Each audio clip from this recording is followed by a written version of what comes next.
今日要同大家介紹最強防扒手手袋，亦都係我人生第一個 Prada。呢個唔係廣告嚟嘅，但係我用咗呢個手袋咧，我諗8年7年咁上下啦。佢陪伴咗我咧超多個旅程，亦都冇俾人爆過嘢。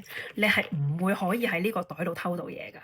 呢個手袋咧係充滿戰績嘅，佢入邊咧仲有我7年前去杜拜沙漠嘅沙喺入面。好多回憶，但係咧，因為佢真係太有戰績啦，花晒啦，所以我今日決定要同佢 say goodbye。但係要同大家介紹下點解佢真係咁好用。首先佢條帶咧係唔容易剪斷或者扯斷嘅。如果你想攞嘢嘅話咧，你係要用啲力咧先可以打開塊掩啦。佢入面亦都有個暗格嘅，呢個暗格係啱啱好可以 fit 到一本 passport 啦，同埋一沓銀紙喺裏面嘅。所以通常去旅行咧，我會將呢兩樣嘢擺喺個暗格裏面。另外佢嘅間隔都係超好啦，佢有勁多卡位啦，所以你可以擺車牌啊、身份證啊、信用卡啊、八達通啊、悠遊卡啊、EasyLink 啊嗰啲啦。咁你可以咧擺部電話啱啱好 good fit 啦，又或者你擺個尿袋喺度咧，亦都係 good fit 嘅。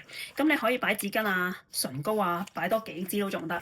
咁所以我次次去旅行咧，我都會用佢嘅，因為我覺得好安全啦、好實用咯。咁不過好可惜，佢已經好有戰績，同埋佢都有啲年紀啦，所以我今日要忍着淚同佢説一聲 goodbye 啦。所以係時候要換一個旅行專用手袋啦。大家有冇啲咩好介紹啊？留言話俾我知啊！